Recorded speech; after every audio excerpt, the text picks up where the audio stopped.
Hello, fellow gamers, and welcome to the Video Gamers Podcast. Movies like The Matrix and Ready Player One have long promised full immersive virtual reality. And although there have been some great advances in technology, we still seem to be far away from the greater population adopting the use of VR and mixed reality. Today, we're going to talk to a company who is looking to bridge that gap and get us all closer to the next level of human-machine interface in game. But first, some introductions are in order. I am your host, John, and joining me today, we have a veteran entrepreneur, Bobby Voicu, which I hopefully pronounced that correctly, the driving force behind a company called MixRift, which is Europe's most exciting mixed reality startup. Bobby, welcome to the show. Thank you for having me, John. Thank you for having me. Absolutely. It's actually pretty exciting to talk about everything you told me. Well, and it's very timely for us. We had a little bit of preamble before the show started here, but we had just done an episode on AI and its influence in gaming, and I feel like there's a lot of parallels between VR and mixed reality and AI, and I'm assuming this is going to integrate somewhere into your delivery of product as well. But right out of the gate, Bobby, I got to ask you, why do you think VR isn't everywhere yet? Let me ask you something else. Why do you think flying cars aren't everywhere yet? Well, I think with flying cars, there's a lot of practical considerations like infrastructure in the airways, and then also safety. You know, you would have to make the product very safe to be. I mean, would physically be in danger. What I'm trying to say is that we've had flying cars in literature for 200 years or something like that. And we have like full VR in literature. I mean, Ready Player One was maybe 80s, early 90s, the book, I'm saying, not the movie. So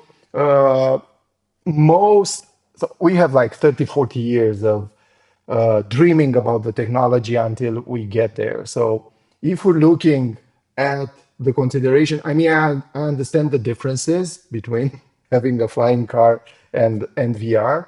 But on the other hand, the writers will always dream of technology long time before it appeared. Like it's the way it is. Now, trying not to do a cop-out and not answer your question, I feel that... We will accept no cop-outs, sir.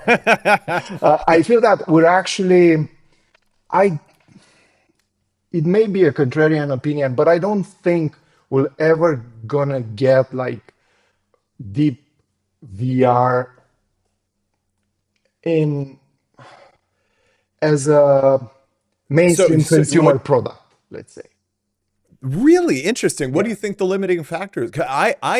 So just, full transparency, I am the type of person that would love that opportunity. Like, I would love the opportunity to be able to completely plug in and immerse in a alternate reality that's indistinguishable from this.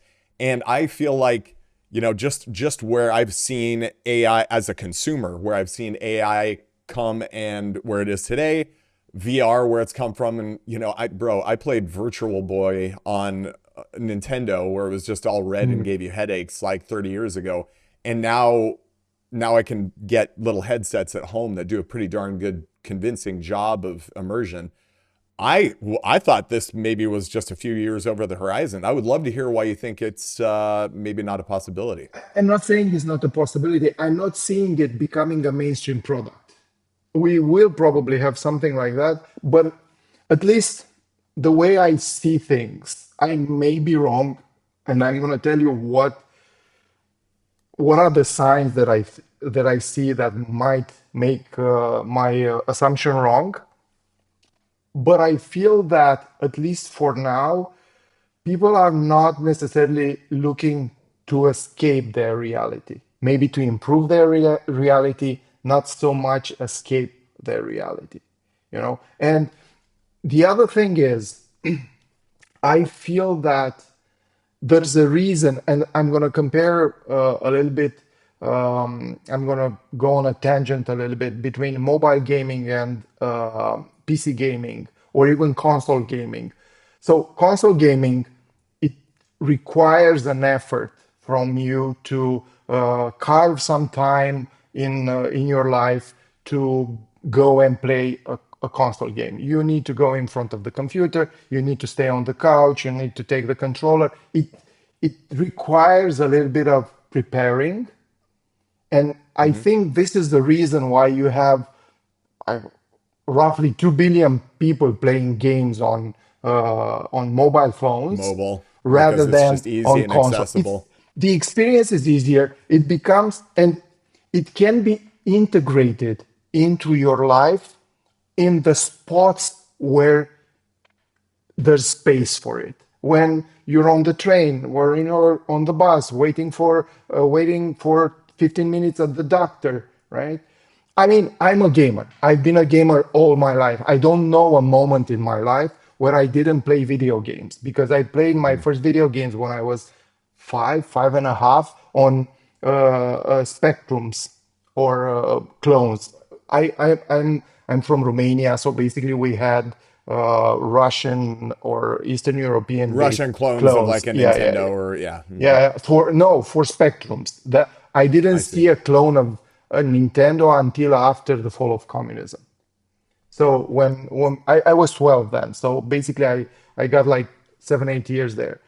So Hmm. so I'm a gamer. I've always been a gamer. I mean, just looking here, I have a PC just for gaming. I have a Legion Go there. I have a MetaQuest there. I have a Vision Pro there. So just yeah, obviously I have the Mac, which on which, by the way, I play a lot of games through NVIDIA GeForce Now. So I play a lot. I I love that, by the way. I mean, the fact that a project like this is coming from somebody who's like a fan first and a yeah, entrepreneur second means a lot to yeah, me. I've played my whole life, and I don't see myself saying, "Look, yeah, as an experiment or from time to time, sure." But I don't see the mass of players saying, "Oh, I'm gonna put aside 2 3 4 hours to play a game through a system that takes me completely out of my life." So, You so know, you have a good point there. I think that even if you just follow like the way that people consume media in general, it's not just games, but like if you look at social media, so like we produce like shorts out of these longer form Mhm. interviews that we do. And there is a sharp cutoff in viewership if a clip is under 30 seconds, under 1 minute, and over a minute. Yeah. Under 30 seconds, usually really high engagement, high viewership. Under a minute, still pretty high.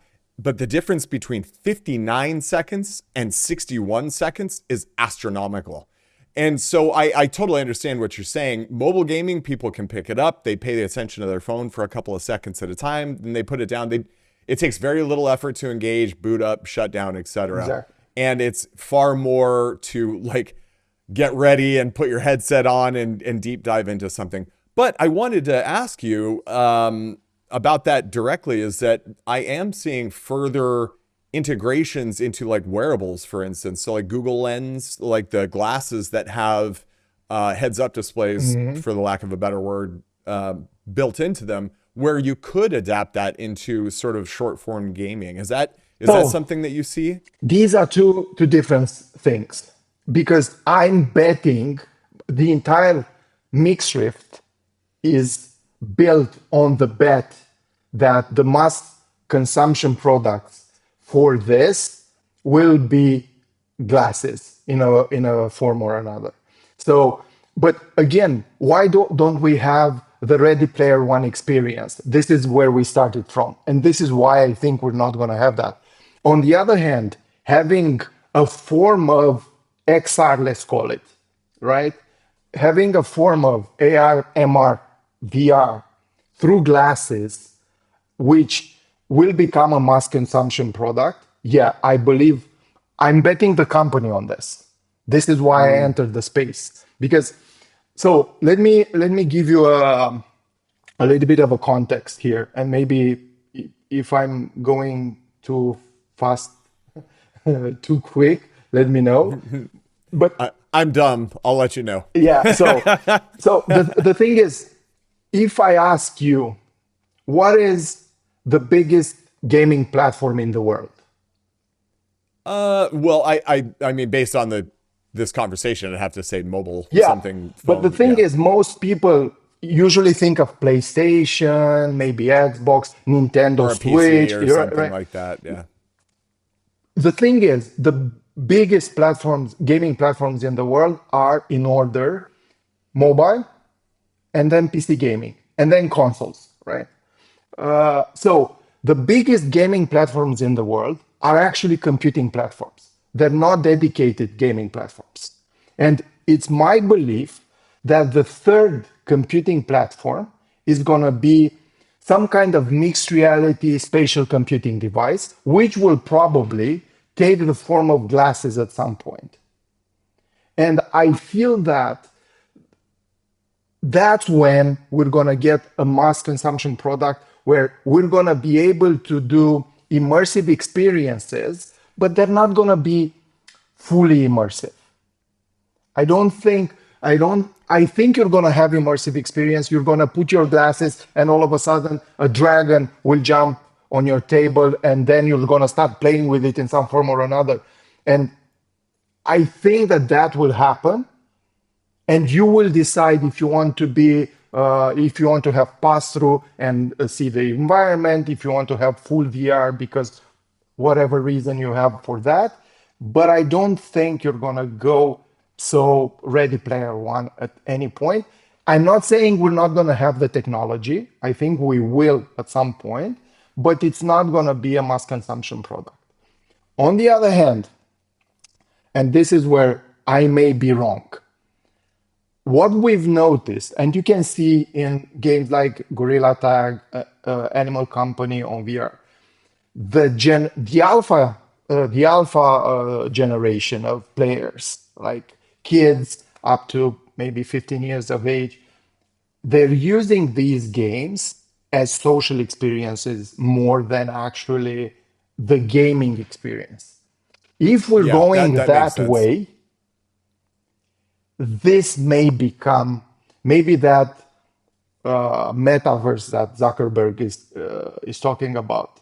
You know, it may be so. This new generation of players that finds it more comfortable to meet in virtual environments and have fun there and be social there rather than in real life for whatever reason that happens, they may change that and they may create the opportunity for such a product to become more mass consumption in the future. I don't see it right now, though. This is something that I'm not seeing right now. Yeah, that's fair enough, and it's.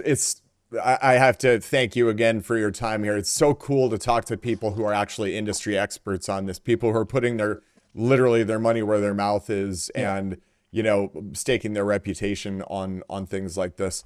So I that brings up a few questions for me. You mentioned that this is a path to mass adoption might be through this sort of social experience. So MixRift, I did quite a bit of studying on your company. The niche that it looks like you're primarily focusing on is, I don't want to say if mapping is the correct word, but imposing virtual elements or gaming elements into reality. So less VR, more augmented reality, mixed reality. Is that correct? Yeah. Yeah.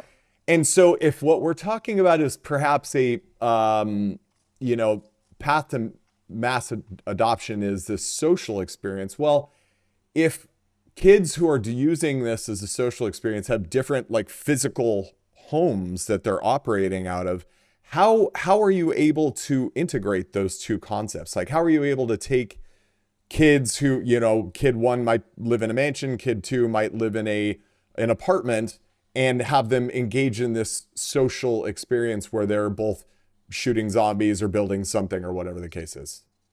This is something we're learning. So first of all, MixRift as a company is built around fast prototyping and learning as quickly as possible.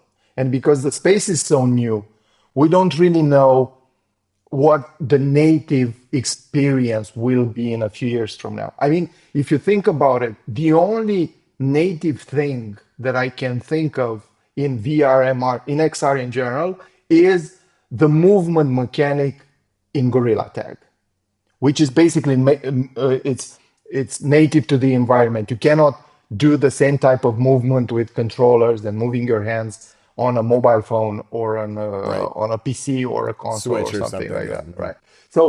So in my opinion, so MixRift is built around let's test a lot of different assumptions and see what works. And this is kind of the reason why we also have what is fundamentally simple game mechanics, because we need to be able to test things quite fast. If you're trying to build a story-driven game where you need a lot of environments, a lot of things to tell a story, and it takes you 2 or 3 years, your speed of learning and adoption is pretty slow. So basically, we're by by doing this, we're learning of things that may work or not. And to answer specifically your question, we were at some point we were testing a prototype where you basically break out the game Arcanoid where you have like bricks Yep. and you break them. And we had like a game where you're playing with somebody else, each in your own room, right?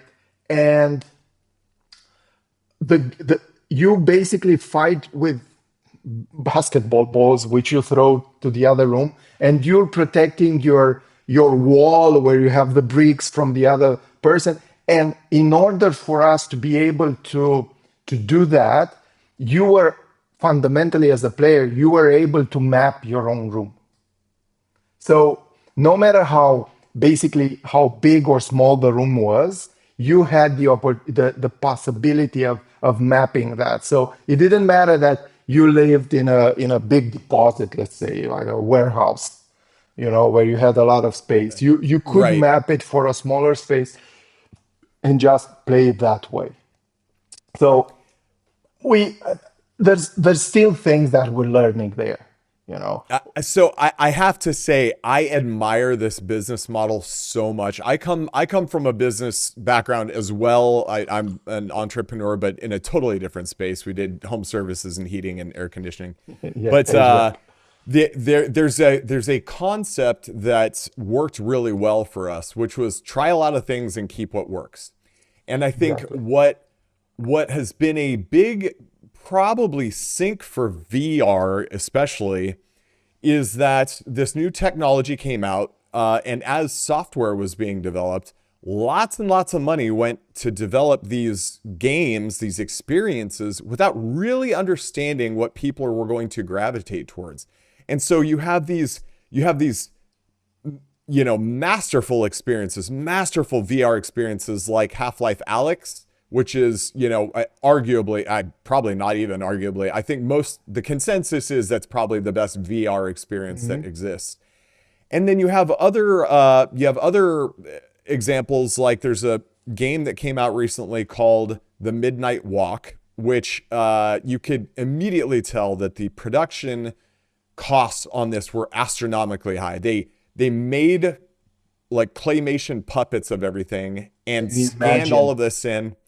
Yeah, they made all these physical assets, which they then had to scan in and Wow. animate. And you could tell that this was designed to be a VR experience. But I think the fact that somebody probably did projections and said, "Hey guys, we're not gonna make a return on investment unless we go console," and so they went broad console, and it's a for me was a very hollow experience playing it that way without VR. And so you end up with a game that's like kind of not either. It's like not VR or like a console ready game.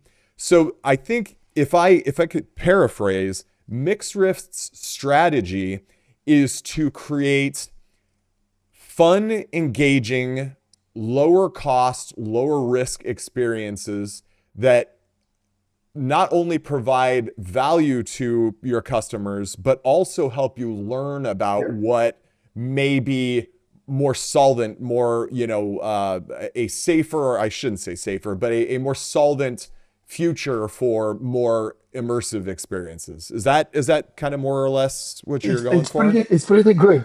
It's pretty good. I'm gonna look at the video after that, and I'm gonna take this to define our our company's ethos after that. But there's also something else in the mix here.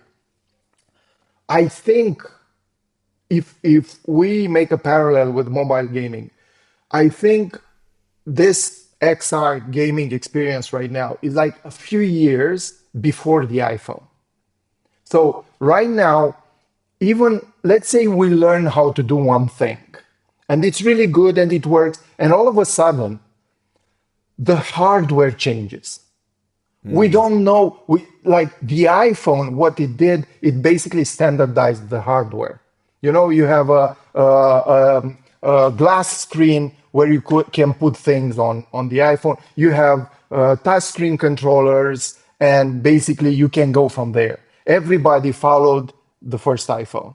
You know, until then, you had like things like Nokia Engage. I don't know if you remember that Nokia phone that was made like in the shape of a controller, which was thought of Yes, being a yes. gaming device and stuff like that. So Or the Sidekick, yeah, several similar sort of devices, yes. you had this experience, and all of a sudden the iPhone comes in 2007. Then in 2008 you have the App Store. Then in 2009 or 10 you have in-app purchases, and all of a sudden what gaming meant all of a sudden changed. So I feel that right now us going against a specific experience would be, we would have to forget something like Meta Orion prototype. You know, like you have all of a sudden you have mixed reality glasses. We don't see them as devices in the market yet, but we've seen the prototypes last year at MetaConnect. Or you can see input devices. Like at the same event last year, they showed those bracelets, which they could read whatever happens here, and they could understand Like your fingers. biometrics. Yeah, Yeah. not only that, but they could understand, like they would see you did do that, and that's scrolling. They Oh, would see, yeah. wow. So Interesting. yeah, so you could, like, the Vision Pro has all those things, all those cameras that see your hands, even if you're keeping them down. But those bracelets you can keep your hands in the back or in the pocket and do things on your devices, on your glasses. So all of a sudden, you don't need those expensive cameras. You don't need a lot of processing power. You don't need all of this. So if you have an experience that's only for controllers, all of a sudden you're missing on all this user interface experience, because you're building a game for 3 years from now. You know, and we Yeah. we as a company, we're a small company, we're 8 people, we can't afford that. We just can't afford that, you know. Yeah, that is such an interesting take. You know what that all I see from that is people who are already like ADD by nature sitting in conferences and meetings, Yeah. like with their glasses on and their hands under the table playing Galaga while Yeah, like yeah, while yeah, the yeah, conference is yeah. going on. So you mentioned this is a small company. I'm so curious. What's the origin story here? How did you start this up? I mean, I know you're a serial entrepreneur, but Yeah. like, why? What gap did you see in the market? Why'd you start this thing? So I'm gonna go a little bit earlier than this. So in 2012, I started another gaming company. In 2010, I realized I want to create games. I was an online entrepreneur. I had an online And a communication. crazy person. You're a crazy person, is what you're saying. It didn't seem crazy at the time. That's what a crazy person would say. Yeah, probably, yeah. Uh, so yeah, true. But look, it actually made a lot of sense. Me and my cousin, we had a car blog, which was pretty big. It was like recognized by Forbes as one of the biggest top 10 Oh, wow. car blogs in the world. And we were having a problem monetizing the game, the site. I mean, ads and stuff, but it was the age of text-based strategy games like Mafia Wars or stuff like that, right? So I looked at this and I said, why don't we combine like Need for Speed and Mafia Wars, and we make a text-based racing game, right? Oh, that's so cool. Yeah. So we made the prototype, it actually we used Twitter, so you could only find opponents through Twitter at the time. It was quite interesting. I didn't realize the potential. Now, with the experience I have now, I would have made that thing really, really big, I think. But I didn't realize it now. So then I went to another component, which was a little bit more graphical. You could like remember in Need for Speed when you can go to your garage and change like the decals on the car and Sure, yeah. the colors and stuff. So I wanted to do that, and I hired a small 2 people team to do that for me. I'm not a developer. I used to develop, but I'm not that good. They came, we tried to do that, it didn't work. And then at some point, a lot of serendipity happening, we got invited to a startup accelerator in Dublin, and I got there with these 2 guys. We created a company called Maven Hut, and we started to bring classic games to the social world. So basically, we took Solitaire at that point. It was our first game, and we made it one versus one. And we built a company on the back of that game. Started in 2012. We built a company of about 40 people at some point. 40 million downloads across Facebook Canvas Wow. Nice. and um, and mobile. And we sold the company in 2016. So in 2015, we got the money in 2016. Was So was selling the company a happy day for you or a sad day? it's difficult to say. It was a happy day in terms of financials. It was a sad day because I realized after that I This is didn't your really want to baby. sell it. Yeah. Yeah, But, yeah. but on the other hand, it was life changing money. It was, yeah. I mean, So whenever I I had a look similar back, experience selling my company too. It was, yeah, financially a great windfall, but there was like, oh my, this has been my passion project for the last decade, and oh gosh, hopefully they take good man, care of it. And I'm looking back. It's also something else. We sold right before the explosion of mobile. So it's like the cost of it, opportunity feels bigger. So yeah, look, there's a company called Peak in Turkey that sold to Zynga for 1.5 billion at some point to Zynga. I think so. When we sold, I think our games and our audience was bigger than them because they were quite. We were an Irish company, but the main development office was in Romania. They were in Istanbul. We were following what they were doing. I'm not saying that we would have done the same thing, you know, but probably a little bit better than it was. yeah, but you could just as easily say the opposite could Yeah, happen. I mean, yeah. like you'll drive yourself nuts thinking about that way as an But entrepreneur, you're an entrepreneur. You're always, I mean, as an entrepreneur, you would never start a company if you wouldn't think that you're the one that survives. You know?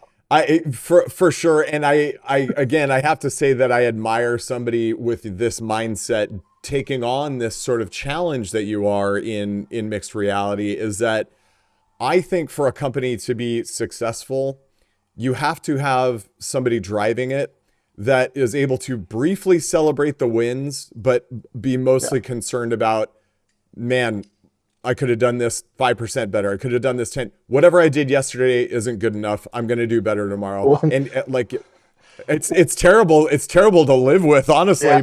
but it's like, it's just this hole inside of you that you can never One, fill. one of my And investors, whenever we meet, he's like, so how's everything going? And I'm like, yeah, well, I'm pissed that this doesn't work and this doesn't work. And he's like, but are things going well? And I'm like, yeah, they're going well. But look, Yeah. this is what I'm focused on. I mean, and he's like, you're always pissed. This is something. So let me going back to the story and bringing it to MixRift. So basically, when we sold the company, we had some people hired as obviously, and two of the guys that we brought in as one of them was, I think, the third employee, and another became at some point the CTO of the company.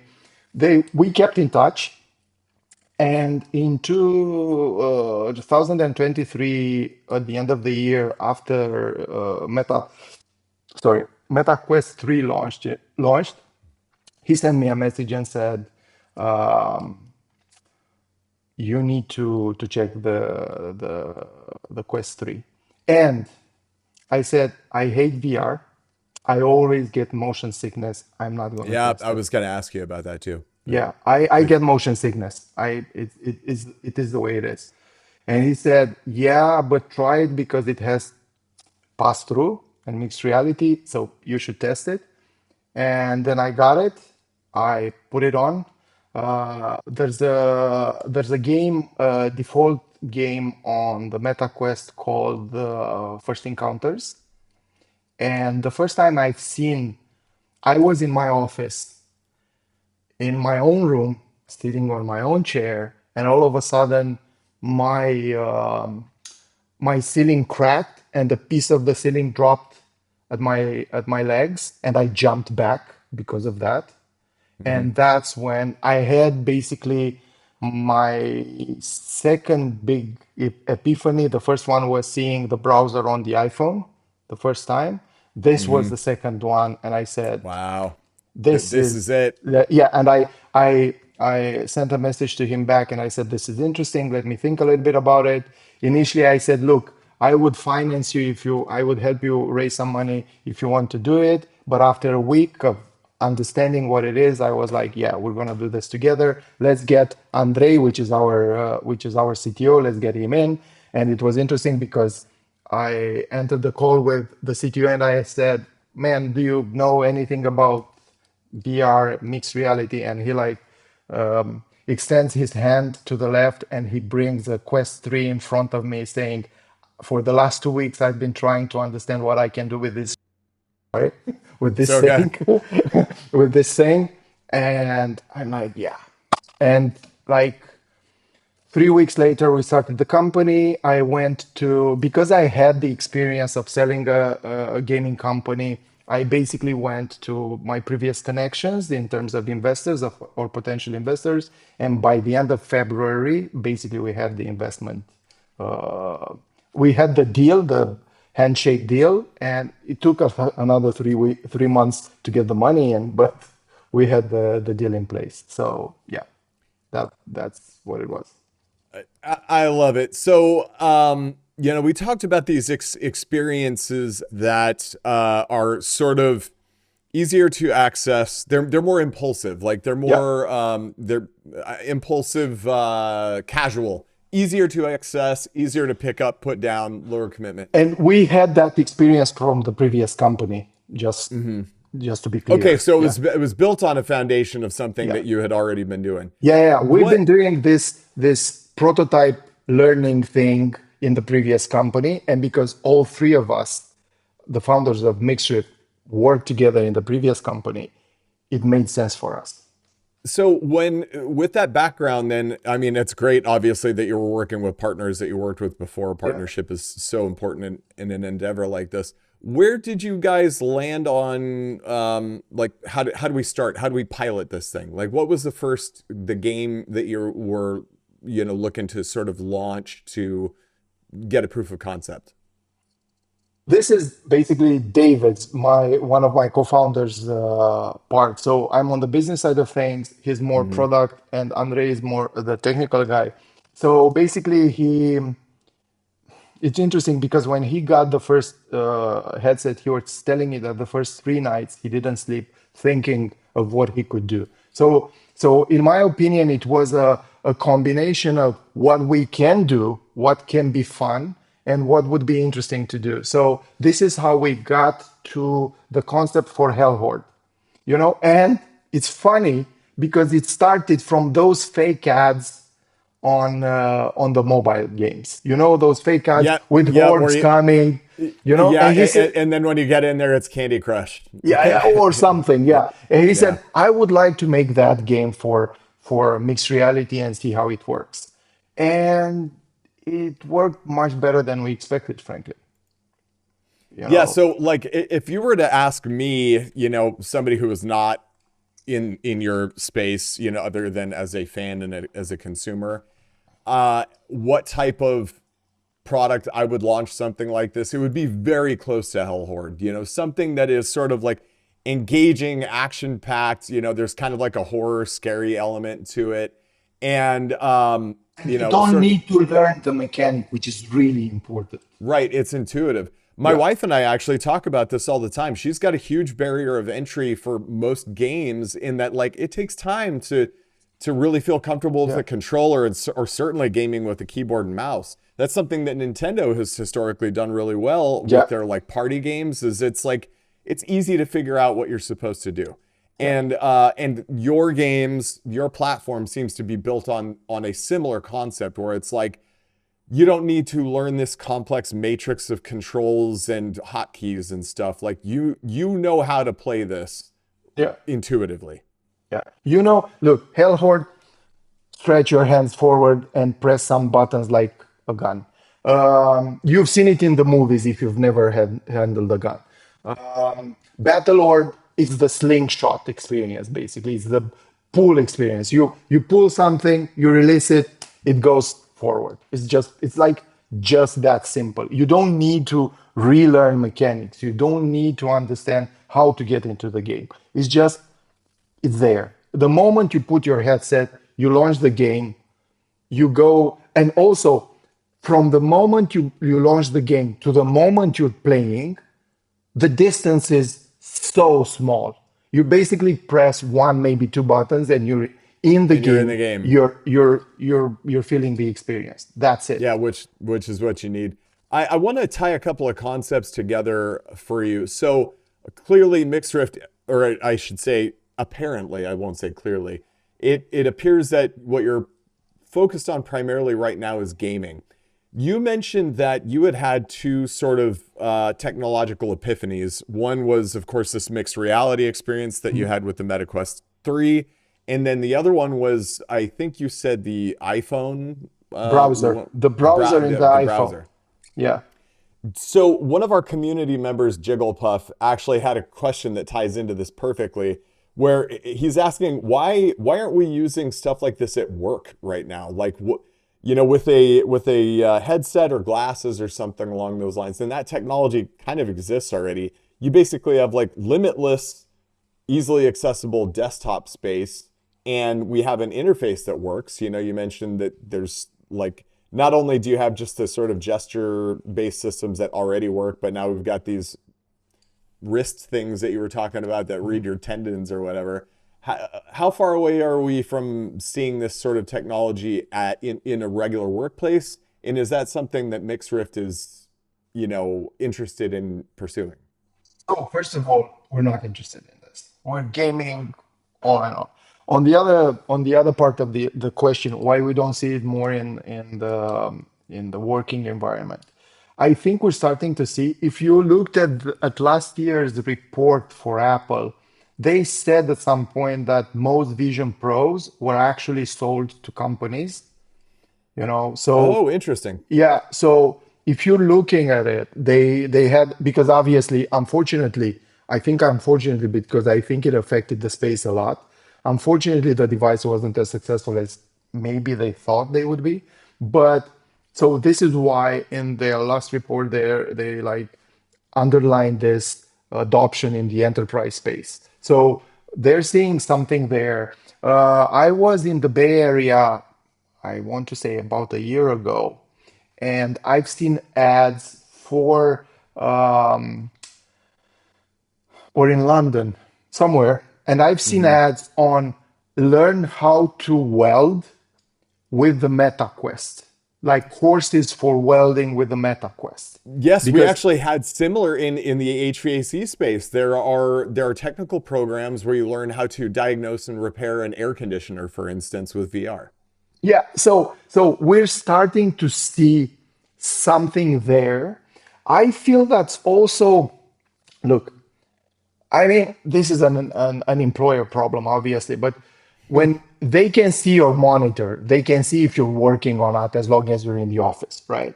The Sure. moment I'm giving you a headset, if I don't trust you at work, I'm not gonna trust you to give you a headset where you can do whatever the hell you want, right? Obviously, we're a mostly remote company. I'm saying mostly because we have an office in Bucharest where the team meets 1 day a week, right? Yeah, to So collaborate yeah, to yeah, get some of the yeah. to get to know each other. I obviously, if I don't if I don't trust the people in the team, it's like, yeah, well, what can you do? They have their headsets. They can do whatever they want. Hmm. I feel, at least for me, the reason why I don't use a headset rather than instead of the monitor in front of me is that I feel that the resolution is not as good. Yeah, Even that on the Vision Pro, and also I have some problems with the eye, so that probably is not the best. But even then, I feel that the resolution is not as good. yeah, You I know? and that's one of the more common complaints with VR interface as it stands right now is you get that sort of like chicken coop Yeah, effect where you yeah, so and where you you're don't actually have seeing that the pixels. in gaming is not that important because you can mask it through the thing. But when I'm reading an email, I want those letters to be as sharp as Correct. possible, right? And the other hand is, come on, man, they're uncomfortable. I mean, They have can you be, yeah, have yeah. you have you used a Vision Pro for more than an hour and a half? Yeah, You're gonna I mean, get it's heavy. It's like you need to go to the it's gym heavy. to basically increase your neck muscles to be able to keep that thing on your head for more than 2 hours. You Yeah, know? that's funny. If you follow that to its logical end, you're gonna get a bunch of very like anemic looking dudes Yeah. with With gigantic. Yeah, that's fun. I have one more question for you, and then I'd like to get this back to gaming and MixRift specifically. But one of our other members, this kind of follows along the same question with the workplace. Are you aware of this app? Jake from our community asks, are you aware of any therapeutic or accessibility applications for mixed reality in like either physical therapy or mental health or anything like that? Is any of that? I know they happen. One of our advisors came to me at some point and I said, "Look, I know this company that does games for like mental health and stuff like that, and Mm, they were curious about doing some things with us. Unfortunately, we're not a third party developer, so we don't develop things for other people, but sure. it's obviously there's an interest there. But the biggest interest, in my opinion, and that's something I witnessed firsthand, is in fitness, so physical therapy and stuff like that. From what I found out, fitness is one of the bigger categories on the MetaQuest. You know, this combination of gamified fitness. And I actually have a newsletter for XR gamers, and I asked people on that newsletter. First of all, I was curious about the age of the Right. people on the Who's using newsletter. this? Yeah, yeah, who's Mhm. using it? And there were a lot of older people, let's say 60 plus, using it for fitness, you know. And I feel that the more the the lighter the devices become, The the more more accessible they're they gonna become. be used for something like that. Because we've been testing a prototype where you know whack-a-mole, right? Oh The yeah. game Oh where yeah.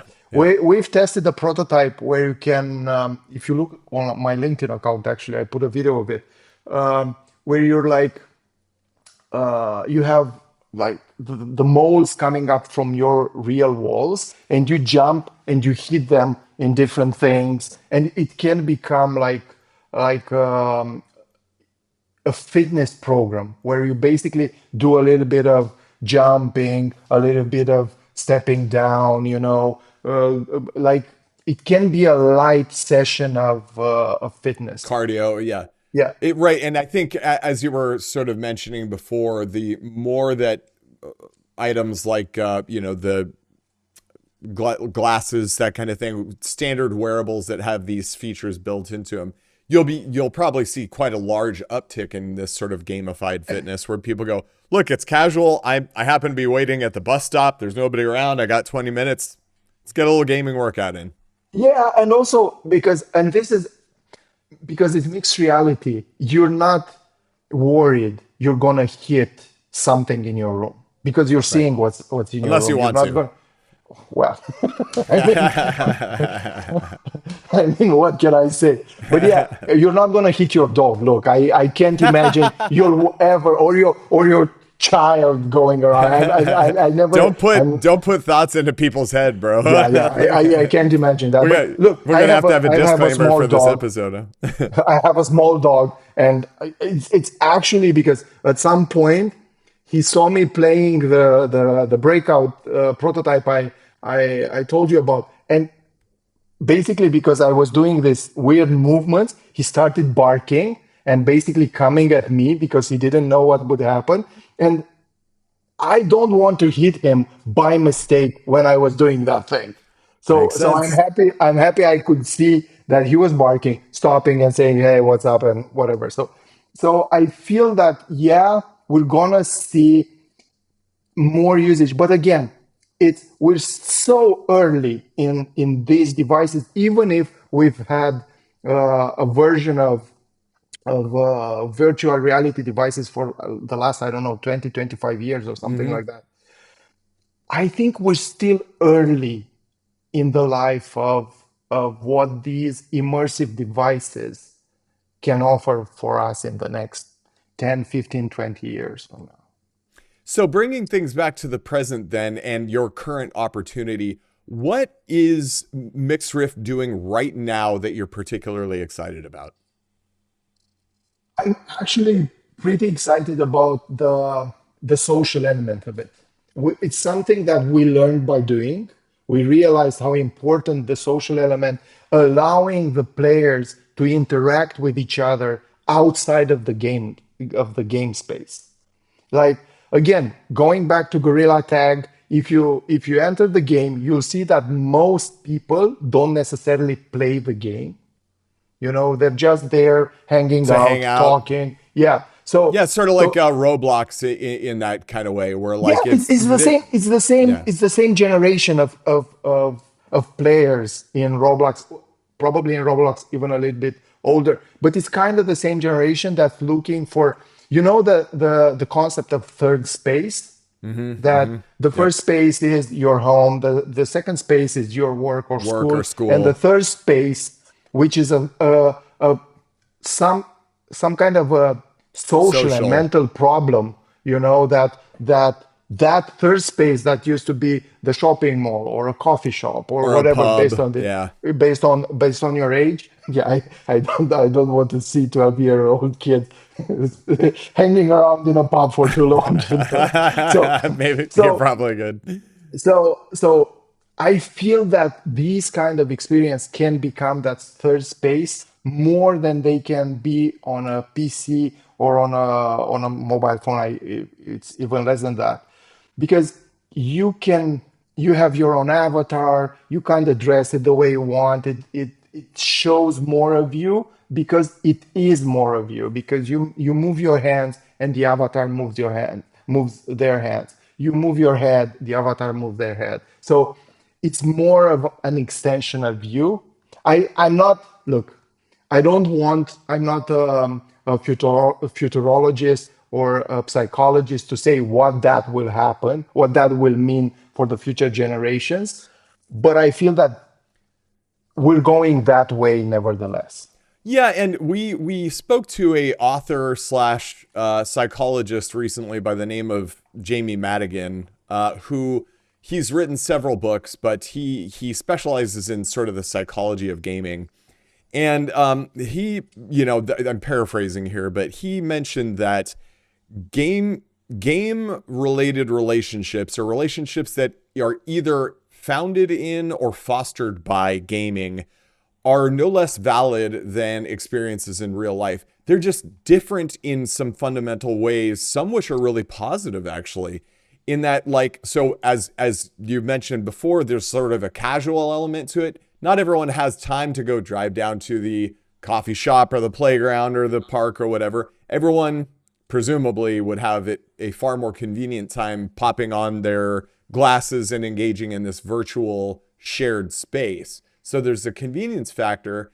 And then also there is this concept that there's a very low barrier of entry to engage in conversation, and also a very low barrier of exit. So these are friendships that can be based around this shared interest in this virtual space, whatever this space is. And you can very easily potentially strike up conversations that lead into something more meaningful. Or if those aren't great relationships right out of the gate, you just leave the forum and you join another one and join another lobby and meet some other people. And So two things about that, if I can cut in. please. First of all, the relationships don't have the social signals, of how much money you have, how you Yes. look and stuff like that. So it makes them a little bit frictionless, more frictionless. And the other thing is we've seen that happen during COVID. Yes. All of Yeah. a sudden, all those games like, oh man, I have so obviously Call of Duty Warzone that exploded because of that. And then it's, the game on Nintendo with the islands, Yes. Animal Crossing. Animal Crossing, man. Yes. All of a sudden, you have all these experience, especially like on Call of Duties, obviously it's a common shared experience with your friends and everything. But in Animal Crossing, where people would go on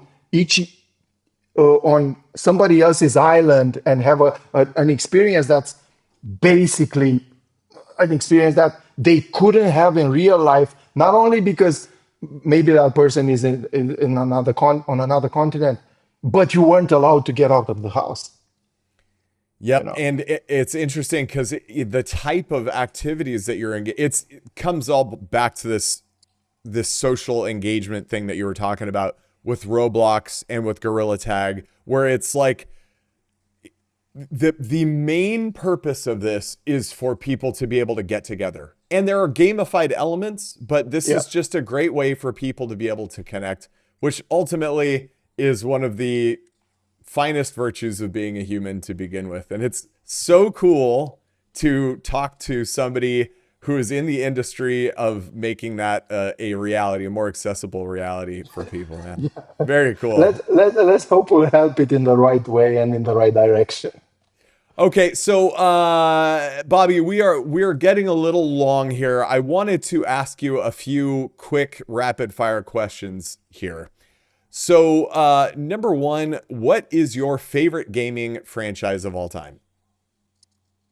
I thought about it a little bit, and so I don't play sports games. So all of a sudden, we remove all the FIFAs, Madden, and EA whatever stuff, type yeah. of game, NBA or whatever, out of this. I think I love Uncharted. I Oh, love great the games. Uncharted Yeah, games. great games. And if you think I have a more dual experience with it, but I feel that Assassin's Creed is actually quite an interesting franchise. And I mean, I know people love to hate Ubisoft and everything, but I feel that Assassin's Creed, and if you think about it, the Prince of Persia games, which were basically the precursors of this, I feel that I had a lot of fun with those games. You know, so Well, these are my favorites basically. yeah, and I think that what the Assassin's Creed games do extremely well is they give you the opportunity to live. It's almost like the holodeck principle in Star Trek, where like you've got an avatar of Yeah. yourself, and now you can experience what it may be like to, you know, be in whatever Victorian England or feudal Japan or whatever the case is. And there's quite a bit of interactivity and wonderful world building at a minimum. You have to be able to, you have to give those games that I the love look. I love sailing. I'm going sailing from time to time around Greece, and I loved Odyssey. Like it's one of the only games I've platinumed because mm, I love that and the world building. And by the way, talking about VR, I wanted to experience Assassin's Creed Nexus. I wanted to experience the, you know, the move of killing plug me somebody with in. a hidden Yeah. blade. Yeah. Yeah. Unfortunately, after an hour, I got motion sickness and I had to stop. But actually, that was an interesting experience for a fan of the franchise. Yeah. So that's actually a perfect segue into the next question that I was going to ask you is one of the prevailing concerns that I've heard with VR, of course, is this motion sickness. We've got one of the other hosts on this show, Ryan, is that, dude, he is a man's man. The guy is built like a tank. He is an MMA fighter. He's, he's a hunter. He smokes meat for a living. He works with his hands. He is a man's man. And he has a hard time with VR experiences because he gets motion sickness. He can't fish because he gets seasickness. Is something that MixRift is working on, or I should say, is one of the things that you find to be a positive virtue of this mixed reality, augmented reality slant, that there is a reduced incidence of seasickness, motion I don't sickness? know anybody that has seasickness from mixed reality. Even That's good to people know. that normally get seasickness from, so, and by the way, I sail, but I get seasickness on a boat. So it's a love hate relationship there. Yeah, yeah, yeah. I know. Just so you get so you understand, I'm powering through a lot of the VR experiences because I know it from that. Because So the it, love is just slightly stronger than the hate. yeah. But at some point, trust me, the hate overtakes everything. So, but I've never heard of. I've never heard of anybody saying that they get motion sickness from any type of mixed reality, augmented reality type of experience where they can see their environment. That I've it never heard of it. that in itself is a huge selling point for Yeah, me and for probably many of our listeners, is that they yeah, can enjoy sort of the best of both worlds here. Bobby, one last question for you. I'm a very food focused individual. You mentioned you're Romanian.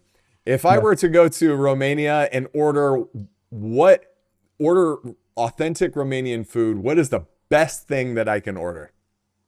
Man, there's two things. Two things. Okay. Something called Mitch, which in translation would be littles, which is kind of something made of minced meat, but it's a specific combination which is in Romania and that part of the world. I've seen it in other countries, a version of it.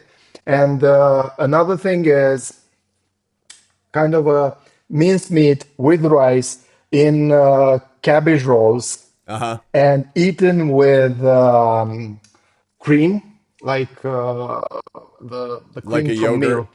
Uh-huh. Yeah, yeah, yeah. And a Romanian version of polenta. That's, I'm telling you, these are the two things that whenever I don't live in Romania, by the way. So whenever I go there, in the first few days, I go to restaurants to eat these two things because I miss them a lot and I can't find them in most of the world. I love it. I'm gonna have to get you to send me Yeah. information on those. I will. I will. They're kind of Yeah. heavy. They're kind of heavy, but it's Oh, you're worth speaking trying. my leg. The heavier, the better for me, man. That's awesome. Bobby, dude, thank you so much for joining us, man. Thank you Where for can? inviting me. Oh, absolutely. Where can people learn more about MixRift, your journey, and follow this awesome adventure you're on here? Look, MixRift on MixRift.com. On the Quest store, you can find Hellhorde, Fractured, and Battle Orb, which are our games.